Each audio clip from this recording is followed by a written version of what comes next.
Hi! Finally, touchdown here at Hong Kong. Nasa, na kami, International Airport ng Hong Kong. Nakalagpas na kami ng immigration. Pero, basa ang aming mga kamay.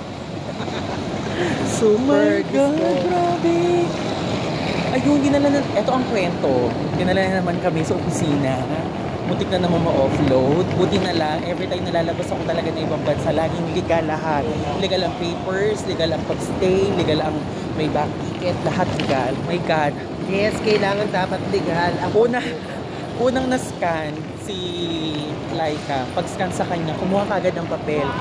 Sunulatan agad. Pag-sulat, may sulat, pak yung akin. After nun, tinawag ako. Tapos, in-escort. Ayun naman, pili namin gata-gata namin dahil in-escortan kami dito. In-escortan kami papunta sa office. Pero finally tapos na. Kasi lahat legal, okay. Yeah. Kaya eto na, we're gonna enjoy our tour here in Hong Kong. So, true. Doon pa rin kami mag-i-stay sa Tsim Sha Tsui. So, natapos ang lahat ng eksena ng dahil sa first time. Dahil first time ni Laika. Baka kasi mag-TNT. Kaya, verify muna lahat. Kasi hindi, first time niya lang tapos Hong Kong pa gusto niya, diba? Ano kasi, tawag doon, ambisyosa kasi to eh. At ang gusto pa talaga mag-Singapore nung una sana.